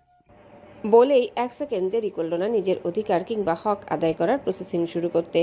শক্তিশালী বিছানাও আর্তনাদ করে উঠল 2জন প্রাপ্তবয়স্ক মানুষের প্রলয় ঝরে। 2জন কুলহারা নির্হারা মানুষের একে অপরের আঁকড়ে ধরার শপথ এই তো শুরু। মহাবিশ্ব যেসব সম্পর্কে অবগত, যে সম্পর্কের চক্রে জগৎ সংসার ঘূর্ণায়মান, এই তো সেই সম্পর্ক মহাপবিত্র অমৃত সুধা পানের একমাত্র মাধ্যম। ভালোবাসার জন্য যার পতন হয় সে বিধেদের কাছে আকাশের মতো উজ্জ্বল জনশন। কিন্তু নিবিড়ের পতন কোনো ভালোবাসায় হয়নি, হয়েছে সাবান পানিতে পিছলে। দরজা খুলে পা দেওয়ার সাথে সাথে ধপাস করে আছাড় খায়। একবার উঠে দাঁড়ানোর সাথে আবার সে চোখ বন্ধ করেই বলে দিতে পারে এই কাজকার। ইচ্ছাকৃত এমন ইত্রামি একমাত্র তার বউরূপী বাদরটাই করতে পারে। যদিও চোখ বন্ধের দরকার নেই, কারণ এই ঘরে অন্য কেউ নেই। পরপর 3 বার পড়ার পর গর্জে ওঠে। জিয়ানা বেডরুমের দরজায় দাঁড়িয়ে পেট ধরে হেসে যাচ্ছে এত বড় দামড়া মানুষের আছাড় খাওয়া দেখে। খিলখিল করে হেসে জিজ্ঞাসা করে, আহারে ফ্লোরটা ব্যথা পেল মনে হয়। এই ভণ্ডনীতে আসতে পড়তে পারলেন না একটু? নিবিড় দাঁতে দাঁত চেপে বাহিরে দাঁড়ানো গার্ডকে ইশারা করে হাতের ব্যাগগুলো রেখে চলে যেতে। গার্ড চলে যেতে নিবিড় কটমট করে বলে, এগুলো কি করছো? সাবান পানি কেন সারানো মেয়ে? ফজলামের একটা লিমিট আছে। গর্দম মেয়ে কোথাকার। যা কিছু এনেছিলাম একটা সুতোও পাবে না। কি আর এনেছেন সব নিশ্চিত ভুলভাল জিনিস। ছুঁড়ে মারুন আমার দিকে। আমি আপনার ঘর পরিষ্কার করছিলাম। পরিষ্কার পরিচ্ছন্নতা ইমানের অঙ্গ। নিবিড় এবার ভালোভাবে তাকায় জিয়ানার দিকে। রান্নার অ্যাপ্রন গায়ে জড়িয়ে, কাঁধে প্লাস্টিকের ঝাড়ু আর হাতে ছোট বালতি। নিবিড় নিজের শার্ট খুলে ফ্লোরে রাখে, তারপর সেটার উপর পা দিয়ে বাহিরে বের হয়ে ব্যাগগুলো হাতে নেয়। তারপর আবার শার্টে পা দিয়ে আস্তে আস্তে এগিয়ে বলে, সুইপার হিসেবে বেশ চমৎকার মানাবে। এক কাজ করো, এলাকায় এইভাবে বের হয়ে যাও, বেশ ভালো ইনকাম করতে পারবে। একদম জিয়ানার কাছে এসে সবগুলো শপিং ব্যাগ জিয়ানার পায়ের কাছে রাখে। একটা ব্যাগ শুধু নিজের হাতে নিয়ে রুমে ঢুকে। জিয়ানা সেই ছোট্ট ব্যাগ খেয়াল করে বলে, ওইটাও দিন, আবার দরজা জানালা বানিয়ে দেব ইকো ফ্রেন্ডলি জাঙ্গিয়া। নিবিড় থেমে যায় সেখানে, ঘুরে অগ্নিদৃষ্টিতে তাকিয়ে রাগে রিরি করে বলে, এমন চটকানা দেবো চেয়ার ডিসপ্লে চেঞ্জ হয়ে যাবে। তোমার জিনিসপত্র পেয়েছো? So if you don't want to see my true face then pick your distance from me. এতগুলো ব্যাগ দেখে জিয়ানা চোখ বড় বড় করে জিজ্ঞাসা করে, সে না হয় বুঝলাম, এতগুলো কি এনেছেন? কি করব এত এত জিনিস দিয়ে? এক কাজ করো, কিছু কেটে কেটে দরজা জানলা বানাও আর কিছু দিয়ে রান্না করে খেয়ে ফেলো। কিন্তু তার আগে আমি বের হয়ে যেন দেখি ড্রয়িং পরিষ্কার, কিন্তু তা না হলে তোমাকে দিয়ে বারবার করবো ফ্লোর। বলে টাওয়েল নিয়ে বাথরুমে ঢুকে যায়। জিয়ানা হাতে ঝাড়ু ফেলে মুখ ভেঙচি কেটে বলে, এসেছে লাটের বাট, কারো হুকুমে জিয়ানা চলে না। তারপর ব্যাগগুলো একে একে বিছানায় উঠায়। প্রথমে ব্যাগ গুনা শুরু করলো, 18 ব্যাগ। ব্যাগ গুনতে জিয়ানার দম লেগে গেছে। এত এত জিনিসকে কিনে ভ্রুকুচকে বাথরুমের দরজায় তাকায়। সবচেয়ে কাছের ব্যাগটা আগে খুলে ধপধপে সাদা সফট নেটের একটা গাউন বের হয়ে এলো। জিয়ানা ড্রেসটা বের করে বিমূর্ত হয়ে কিছুক্ষণ চেয়ে রইল। তার 20 বছরের জীবনে এমন মেলি জিনিস কেউ কখনো দেয়নি। জামাটা নাকের কাছে নিয়ে গন্ধ নেয়, নতুন কাপড়ে একটা ঈদ গন্ধ আছে। তারপর নিবিড়ের বাথরুমের দরজার দিকে তাকিয়ে থাকে কয়েক সেকেন্ড। হঠাৎ মনটা ভার হলো জিয়ানার। এখন তো এসব একদম মন টানে না, অথচ এক সময় মুখের মতো অপেক্ষা করতো যদি জিয়াউল একটা এমন ড্রেস কিনে আনে। পর মুহূর্তে মাথা ঝাঁকায়, না কিনেই ভালো হয়েছে। ছোট ছোট চুলে এমন মেলি ড্রেসে তাকে নিশ্চয়ই খুব হাস্যকর লাগতো। মেয়েদের T shirt, denim pants, floral প্রিন্টের oversize shirt, loose trouser, long skirt, kurti, 2 জোড়া জুতা, 2 জোড়া স্যান্ডেল আর আন্ডারগার্মেন্টস ক্লথ। অতি আশ্চর্যজনক ব্যাপার হচ্ছে সবগুলি 5টা করে, সাথে 5টা কালার, কালো, সাদা, ধূসর, নেভি ব্লু, সি গ্রিন। আর একটা প্লাস্টিকের ব্যাগে মেয়েদের শ্যাম্পু, শাওয়ার জেল আর অন্যান্য জিনিসপত্র। এগুলোর মাঝে শুধু শ্যাম্পুটা কাজে লাগবে, কন্ডিশনারও কখনো ইউজ করে না জিয়ানা। একটা ক্লিনজার আর শ্যাম্পুই তার জন্য এনাফ। শীতের দিন বেবি লোশন হলেই তার স্কিন কেয়ার কমপ্লিট হয়ে যায়। পুরো এক বিছানা জিনিসপত্র দেখে জিয়ানার বাড়াবাড়ি মনে হলো, ভালো লাগাচ্ছে, মেজাজ খারাপ হচ্ছে বেশি। টি শার্ট আর ট্রাউজারের ব্যাগটা আলাদা করে বাকিগুলো থেকে একটা একটা করে নিল, সাথে সাদা গাউনটাও। সুন্দর হাসি খুশি বিকেল।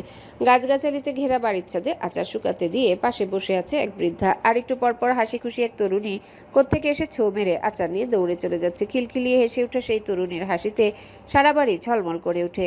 মনের মন্দিরে ঘন্টা ঢং ঢং করে বেঁচে ওঠে। বেহায়া মন সেই হাসিতে খুন হতে চায় বারবার, হাজারবার। সেই বাঁকা চোখের হাসি, মধুঝরা কণ্ঠের মিহিরাকে শীতল হতে চায় তনু। কবে হবে আর কবে? বেলা যে বয়ে গেছে অনেক, শরীরের ছালে টান লেগে কয়েক বসন্তের আগেই। তবুও কেন এত আশা, এত অপেক্ষা? ইজি চেয়ারে হেলানরত লোকটার চোখের কোণ ঘেঁষে গড়িয়ে পড়ে অপেক্ষার জল। পাশ থেকে পুরুষ কণ্ঠ ডেকে ওঠে, স্যার। চোখ মেলার আগে হাতে টিস্যু দিয়ে চোখ মুছে জবাব দেয়, নিবিড় তার বউকে নিজের ফ্ল্যাটে তুলেছে পরশু রাতে। চোখ মেলে সোজা হয়ে বসে মামুন ইসলাম। কোমল মুখ হিংস্র হয়ে উঠল মুহূর্তেই। কাটকাট গলায় জিজ্ঞাসা করে, মাসখানেক থেকে ক্লাবে মেয়েও যাচ্ছে না, তাই না?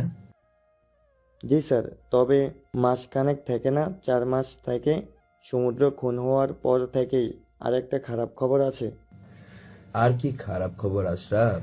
আমাকে কি একটু শান্তিতে থাকতে দিবে না তোমরা? মেয়েদি ইউএসএ যায়নি, গেছে মালয়েশিয়ায়। হো হো করে হেসে উঠল মামুন ইসলাম। বাপের মতো সব ধূর্ত হয়েছে, তাই না আশরাফ? আমি ভাবলাম শুধু রাফিনটাই চালাক চতুর হবে, বাকি দুইটাকে রাফিন নিজের কাছে ব্যবহার করবে। এখন দেখি উল্টো হলো। রাফিনের কি খবর বলো তো? রাফিন স্যার শ্বশুর বাড়ি যায়নি একবারও। আমি বলি কি, বউয়ের পরীক্ষা তো শেষ, উঠিয়ে আনলেই ভালো হবে। তাহলে কাছাকাছি থাকবে দুজনেই, মিল মোহাব্বতও হয়ে যাবে। হয় না আশরাফ, মনে একবার যে বসে যায়, অ্যাসিড মেরে গলেলেও তাকে উঠানো যায় না। আমার জন্য রাফিনকে তো কোরবানি দিতেই হতো, আজ অথবা কাল। এখন তাহলে কি করবেন স্যার? সবাইকে এক জায়গায় করে শেষ করব, না হয় নিজেই শেষ হব। জীবনের তো শেষ হয়েই গেল, আর কিসের অপেক্ষা? তারা খেলবে, আমি শুধু গ্যালারিতে বসে দেখব। দেখি কে জিতে। বলে দেয়াল ফাটা হাসি শুরু করে মামুন ইসলাম। মানুষের মনের আড়ালে আরো একটা মন থাকে, কাছ থেকে সেই মনের সন্ধান যারা পায় তারা কখনোই বুকে হাত রেখে বলতে পারে না লোকটা খারাপ। প্রতিটা খারাপের পেছনে কারণ থাকে, থাকে হাজারো ব্যথা, লুকায়িত কষ্ট। নিবিড় পুষ শাওয়ারের নিচে ঘাড়ে পানি ঢেলে হারিয়ে যায় জিয়ানার ওয়ার্ল্ডে। শপিং শেষে একেবারে কোনার একটা ডিসপ্লে ডলের গায়ে সাদা ড্রেসটা দেখে থেমে যায় নিবিড়। হাতে আর ব্যাগ রাখার জায়গা নেই, তবুও মনে হলো এই ড্রেসে জিয়ানাকে একেবারে প্রিন্সেস লাগবে। যদিও জানে না সে পরবে কিনা, তবুও লোভ হলো কেনার এবং শেষে নিয়েই ফেলে। কিন্তু জিয়ানাকে কখনোই বলতে পারবে না একবার ড্রেসটা পরে তার সামনে আসতে। আরেকটা জিনিস ভাবলো, আগে ফ্ল্যাটে ফিরলে কেমন অশান্তি অশান্তি লাগতো। মনমোড়া একটা নিস্তব্ধতায় ঘেরা শুধুই ফ্ল্যাট, অথচ গত রাত থেকে সে অশান্তিটা অচম্বিতে উধাও। নিস্তব্ধতাও কেটে গেছে। জিয়ানার করা দুষ্টুমি এগুলোতে পরিবার একটা ব্যাপার আছে। গড়িয়ে পড়া পানিতে বাঁকা হাসির ঠোঁট প্রসারিত হলো। পরিবার, নিবিড়ের পাগল বউ, তারপর সিদ্ধান্ত নিল এখন থেকে জিয়ানার প্রতিটা বিরক্তিকর কাজে সে বিরক্ত প্রকাশ করবে না। যাই করুক সে জিরো রিয়াকশন দিবে। পাগলকে এত প্যাম্পার দেওয়া যাবে না। কতবার বিরক্ত করবে, একসময় বিরক্তি এসে ওকেই বিরক্ত করবে যখন দেখবে নিবিড়ের কোনো হেলদোল নেই। তারপর মস্তিষ্ক ছুটে গেল রাজনৈতিক ক্ষেত্রে, আর মনটা তখনই বিষিয়ে উঠল। নিবিড়ের বিষাক্ত জীবনে স্বস্তির কোনো কিছুই নেই, একমাত্র জিয়ানা ছাড়া। এই মেয়েটা যখন মস্তিষ্কে থাকে কেমন আরাম লাগে শরীরে। বাকি সবই বিষাক্ত, বিরক্তিকর, দায়িত্ব ছাড়া আর কিছু না। দীর্ঘ গোসল শেষ করে আরও 5 মিনিট স্টিম শাওয়ার নেয়, তারপর বরাবরের মতোই কোমরে টাওয়েল পরে ঊর্ধ্বাঙ্গ উন্মুক্ত রেখে বের হয়ে আসে। জিয়ানা ব্যস্ত সব উল্টে পাল্টে দেখাতে। ড্রয়িং রুমে উকি মেরে দেখে গমগমে গলায় জিজ্ঞাসা করে, কাজ হয়নি এখনো? সাহস দেখে চূড়ান্ত দেখাচ্ছ মেয়ে। চুপ করুন তো। এইগুলো সব কি এনেছেন আপনি? এতগুলো কে পড়বে? আমি এই কয়েকটা রাখছি, বাকিগুলো ফেরত দিয়ে আসবেন। নিবিড় একবার কিছু নিলে সেটা ফেরত দেয় না। আহা, কি ডায়লগ, অতি জঘন্য। তাহলে আপনি পড়ুন বাকিগুলো। একটা কথা বলুন তো, টাকা চুলকায় না কামড়ায় আপনাকে, কোনটা? আর এগুলো কি কি এনেছেন? হ্যাঁ, বলে একটা নুট কালার ব্রেসিয়ার নিবিড়ের দিকে ছুঁড়ে মারে। সেটা গিয়ে পড়ে নিবিড়ের কাঁধে। ঝট করে নিবিড় কাঁধ ঝাড়া মেরে উল্টো ঘুরে যায়। তার গাল আর কান লাল হয়ে উঠছে। কেমন অসভ্য মেয়ে, একটু হায়া লজ্জা নেই। জিয়ানা নিবিড়ের হাল দেখে বলে, আসছে লজ্জা বুঝি, লাজুক লতা। নিজে নাঙ্গু হয়ে ঘুরে বেড়ায় আর এইসব দেখে লজ্জা পায়। আচ্ছা, তো কিনলেন কিভাবে? হ্যাঁ। নিবিড় আবার জিয়ানার দিকে ঘুরে একেবারে কাছে এসে চোখে চোখ রেখে প্রশ্ন করে, কেন? আমাকে এইভাবে দেখে তোমার কিছু ফিল হচ্ছে? এত কাছে হওয়ায় জিয়ানার হঠাৎ অস্বস্তি ঘিরে ধরল। চোখ সরিয়ে পাশে ফিরালে নিবিড় আবারও বলে, I can read people's eyes and face. তুমি লজ্জা পাচ্ছ, রাইট? জিয়ানা নিচ থেকে একটা কালো রঙের ব্রেসিয়ার নিয়ে নিবিড়ের মুখে গুজে দিয়ে বলে, এগুলো কি এনেছেন? হ্যাঁ, এমন উঁচু উঁচু ফোলা ফোলা, যেন চেঞ্জ করে আনুন, কমফি টাইপ কিছু আনবেন। বলেই রুম থেকে বের হয় আর সাথে সাথে ধপাস করে পিছলে পড়ে। জিয়ানার পড়া দেখে নিবিড় দমফাটা হাসি শুরু করলো। জিয়ানা পড়ে মুখ চোখ কুচকে ফেলে। যত না ব্যথা পেয়েছে, এম্বারেসড বেশি হয়েছে। একেই বলে অন্যের জন্য খোরা করতে নিজেকে পড়তে হয়। মক্কুর ফোনে তখন থেকে বেজে চলেছে। বালিশের নিচে হাতড়ে জেনি ফোন বের করে আনে। মক্কু সেটা হাত থেকে ছিনিয়ে নিয়ে বন্ধ করে জেনির হাত চেপে ধরে। অপরদিকে নিবিড়েরও ফোন বেজেই চলেছে। বিপ বিপ করে ভাইব্রেট হচ্ছে সোফায়। জিয়ানার পায়ের কাছে হওয়ার পায়ের বৃদ্ধা আঙ্গুল দিয়ে কেটে দিচ্ছে বারবার। আর চোখে নিবিড়কে দেখছে। খেতে খেতে টিভি দেখছে। জিয়ানা খাবে না এইসব বাহিরের বিরিয়ানি, তার ভাত মাছ ডাল চাই। নিবিড় ডোন্ট কেয়ার নিয়ে নিজে খাওয়ায় ব্যস্ত। জিয়ানা পেপার কম, নিবিড়কে দেখছে বেশি। লোকটার চোয়াল কি শার্প রে বাবা! এই ধারালো চোয়ালের কারণে চেহারা একটা গাম্ভীর্যের ব্যাপার আছে। এই জন্য আরো বেশি লিডার ভাব আছে। লম্বা চুল, খোঁচা খোঁচা দাড়ি, শ্যামা গায়ের রং মিলে একেবারে সুপুরুষের কম্বো। হঠাৎ নিবিড় ঘাড় ঘুরিয়ে তাকায়। জিয়ানা মনোযোগ দিয়ে পেপার পড়ছে দেখে মুচকি আসে। তারপর আবার টিভির দিকে চোখ রেখে বলে, যারা চুরি করে দেখে তাদেরকে চুন্নি বলে। জিয়ানা পেপার রেখে নিবিড়ের দিকে ফট করে এগিয়ে এসে হাতের পেপার দিয়ে নিবিড়ের বাহুতে মেরে বলে, আমায় চুন্নি বলেন, ভণ্ড নেতা কোথাকার। যার মানে যা ফাল দিয়ে ওঠে তা। বলেই নিবিড় হু হু করে হেসে ওঠে। জিয়ানা পাশে বসে মিয়ে যায়। এত কেন চালাক এই লোক! ক্লাবে আকাশ 4-5 জন ছেলের সামনে দাঁড়িয়ে বলে, বাইলোক, জীবনে যদি উন্নতি করতে চাও সেটা অবশ্যই বিয়ের আগে, কারণ বিয়ের পর বইয়ের পাল্লায় পড়ে কঠিন পাথরের মানুষ নরম কাদায় পরিণত হয়। এর উৎকৃষ্ট উদাহরণ আমাদের 2 নেতার, যারা ক্লাবে খায়, ক্লাবে ঘুমায়, অথচ আজ সারাদিন ধরে তাদের কোনো হুদিস নেই। এমনকি আমার ফোনটা পর্যন্ত রিসিভ করছে না। আমিও বিয়ে করতে চাই ভাই। বলেই মেকি কান্না শুরু করে আকাশ। আর বাকিরা দম ফাটা হাসিতে ফেটে পড়ে। নিজের পিঠ দেখেছো কখনো? কেউ দেখেনি, কিন্তু আয়নার সাহায্য নিলে সেটা দেখা সম্ভব। মানুষ নিজের যখন কিছু করতে পারে না, তখন অন্যের সাহায্য নেয়। কথাটা বললেন নিবিড়ের ফ্ল্যাট বরাবর পাশের ফ্ল্যাটের বারান্দা থেকে এক বৃদ্ধা। দুই ফ্ল্যাটের মাঝখানে 2 হাত গ্যাপ শুধু। নিবিড় বের হয়ে গেলে জিয়ানা তালাবদ্ধ রুম দুইটার সামনে ঘুরঘুর করে, আবার বারান্দায় এসে দাঁড়ায়। নিবিড় বের হওয়ার সময়ও জিয়ানা ঘাট হয়ে বসেছিল সোফায়। আর চোখে চেয়ে দেখে ভণ্ড নেতা কাবলিওয়ালা সেজে চুলে জেল টেল মেখে মাঞ্জা মেরে চমৎকার পারফিউম লাগিয়ে বের হচ্ছে। এত সাজগোজ জিয়ানার সহ্য হলো না। ফোনটা চেয়েছিল জেনির সাথে কথা বলবে, দেয়নি। নিবিড়ের ফোন দিয়ে কথা বলবে বলেছে, তবুও দেয়নি। ব্যাস, জিয়ানা একদম চুপ হয়ে বসে আছে। অপরদিকে পড়াশোনা চাঙ্গে জিয়ানা ভাসে গাঙ্গে, কিন্তু থেমে যাওয়ার পাত্রী জিয়ানা না। সামনে টি টেবিলের উপর রাখা পানির বোতল হাতে নিয়ে মুখ ভরে পানি নেয়। নিবিড় যেই দরজা খুলে বের হবে, জিয়ানা এক মুখ পানির পিক নিবিড়ের উপর ফেলে। নিবিড় হকচকিয়ে গেলেও কোনো রিয়াকশন দেয়নি। আলগোছে রুমে এসে অন্য কালার কাবলি পরে আসে, আবার জিয়ানা সেমভাবে পানি দেয়। অতি আশ্চর্যজনকভাবে নিবিড় জিরো রিয়াকশনই ছিল। আবারও চেঞ্জ করে একটা সাদা পাঞ্জাবি পরে আসে, হাতে একটা শপিং ব্যাগ সহ। জিয়ানার সামনে দাঁড়িয়ে বলে, তাড়াতাড়ি পানি দাও, বের হতে হবে। পানি মুখে জিয়ানার হেঁচকি উঠে যায়। নিবিড় হাসতে হাসতে বের হয়ে যায়। নিবিড়কে জ্বালানোর জন্য জিয়ানা উত্ত্যক্ত করলো ঠিকই, কিন্তু ব্যাপারটা নিবিড় আরও এনজয় করেছে মনে হলো। সেই থেকে জিয়ানার মন খারাপ। শাশিকে গোসল করিয়ে খেতে দিল, সে খেয়েই ঘুম। তোতামিয়ার ঘ্যান ঘ্যান এক চাঁদ। জিয়ানা তিতি বিরক্ত হয়ে উঠেছে এখন। ক্ষুধা লাগায় ঘুমও পাচ্ছে না। জিয়ানার হাজারটা খারাপ অভ্যাসের মাঝে না খেয়ে থাকাও একটা বদ অভ্যাস। যখন মনে হবে খাবে না, তখন সে খাবেই না। এমন ভাব করবে দুনিয়াতে খাওয়ার নামের কিছু নেই। ভেতরে ভেতরে যতই ক্ষুধা লাগুক, একটা দানা পর্যন্ত দাঁতে কাটবে না, পানিও ছুবে না। পাশের বারান্দায় হঠাৎ একটা বাচ্চা জিয়ানাকে ডাক দেয়। ওই জিয়ানা শব্দের উৎস ধরে পাশে ফিরে দেখে একটা 5-6 বছরের নাদুস নুদুস ছেলে বাচ্চা গ্রিলের অনেকটা উপরে উঠে ঝুলে আছে। জিয়ানা গ্রিল ঘেঁষে দাঁড়িয়ে বলে, এটা কি মাংকি? বাচ্চাটা মাথা নাড়ে, তারপর আবারও জিজ্ঞাসা করলো। তাহলে বানি? আবার মাথা নেড়ে না করে। জিয়ানা স্যাড ফেস করে জিজ্ঞাসা করে, তাহলে স্পাইডারম্যান? বাচ্চাটা খিলখিল করে হেসে বলে, স্পাইডারম্যান তালাফি? Spiderman, can you rescue me from here? No, তবে দুদিন পারবে, ওয়েট আ মিনিট। বলেই ফটাফট গ্রিল থেকে নেমে কয়েক মিনিট পর একজন বৃদ্ধাকে ধরে আনলো। বৃদ্ধা জিয়ানাকে দেখে অবাক হয়ে জিজ্ঞাসা করে, কে তুমি? নিবিড়ের ফ্ল্যাটে কি করছো? আসসালামু আলাইকুম। অ্যাকচুয়ালি আমি ওনার স্ত্রী। বৃদ্ধা আরো বেশি বিস্মিত হয়ে জিজ্ঞাসা করেন, নিবিড় বিয়ে করেছে? জিয়ানা উপর নিচ মাথা নাড়ায়। নিবিড় কি পুরোপুরি সুস্থ হয়ে গেছে? এবার জিয়ানা অবাক হয়ে তাকায়। জিয়ানার তাকানো দেখে বৃদ্ধা বলেন, আমি নিবিড়ের দাদির আপন ছোট বোন। এই বিল্ডিং আমাদের, ফ্ল্যাটটা নিবিড় আমাদের কাছ থেকেই কিনেছে। ওর পরিবারের সম্পর্কে, ওর সম্পর্কে সব আমরা জানি।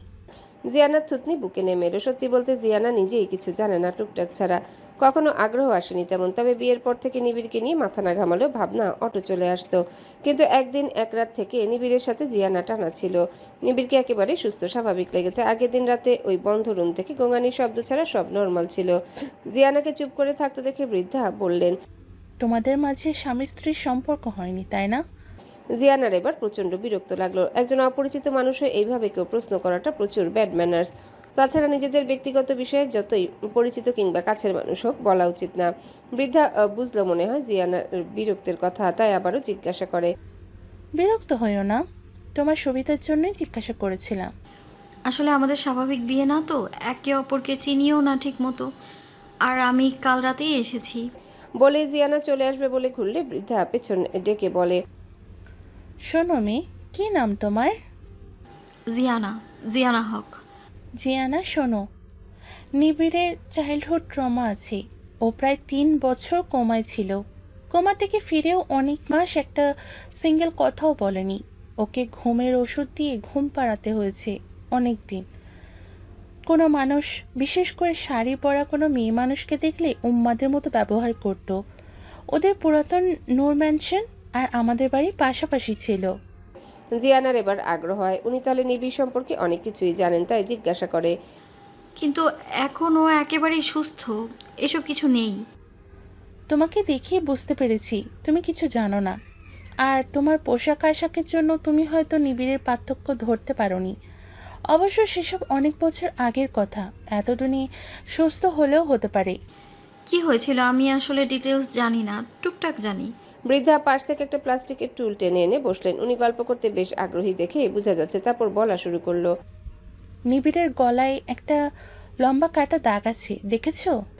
জিয়ানা মাথা নাড়িয়ে বলে, দাড়ির জন্য দেখা যায় না। কাছাকাছি গেলে দেখতে পাবে ওটা খর্বদায়ের দাগ। নিবিড়কে বলি দেওয়ার জন্য ধরে নিয়ে গিয়েছিল ওর পরিবারের কোনো সদস্য, এমনকি বলি প্রায় হয়েও গিয়েছিল, কিন্তু কোনোভাবে বেঁচে ফিরে। এসব কথা নূর ম্যানশনে কেউ উচ্চারণ না করলেও আশেপাশে সবাই বলাবলি করে। জিয়ানার শরীরে লোম দাঁড়িয়ে যায়। বলি একটা জলজ্যান্ত মানুষকে বলি দিবে তারই আপনজন, নিজের চিত্রের বিচলিত অনুভূতি প্রকাশ না করে প্রশ্ন করলো। তখন ওনার বয়স কত ছিল? 9-10 হবে হয়তো। জিয়ানা গ্রিলে হাত শক্ত করে চেপে ধরে প্রশ্ন করে। সে ঘটনার পর কি উনি অসুস্থ হয়ে পড়ে? ভেতরের খবর তো খুঁটিনাটি জানি না, তবে অসুস্থ হয় পরিবারের অধিকাংশই মৃত্যু দেখে, সাথে নিজের সবচেয়ে কাছের ফুফুকে হারিয়েছে। আচ্ছা, ওনার বাবা মা থাকতেও উনি একা থাকেন, আমাকেও কখনো এভাবে পরিচয় করিয়ে দেননি। এগুলো নিয়ে আমার একটু সন্দেহ হয়েছিল, কিন্তু ওনার রাগ দেখে আমি প্রশ্ন করতে সাহস পাইনি। জিয়ানা একটু বেচারা সাজার চেষ্টা করলো। বৃদ্ধা রোবটের মতো আশেপাশে তাকে আগের চেয়ে গলা নামিয়ে আস্তে করে বলে, হ্যালো বন্ধুরা, পরবর্তী পার্ট খুব তাড়াতাড়ি আসবে, তো সবাই অপেক্ষায় থাকো। আর চ্যানেলটি যারা এখনো সাবস্ক্রাইব করোনি তারা পরবর্তী পার্ট দেখার জন্য চ্যানেলটি সাবস্ক্রাইব করে রেখো। ধন্যবাদ সবাইকে, আমাদের সাথেই থেকো।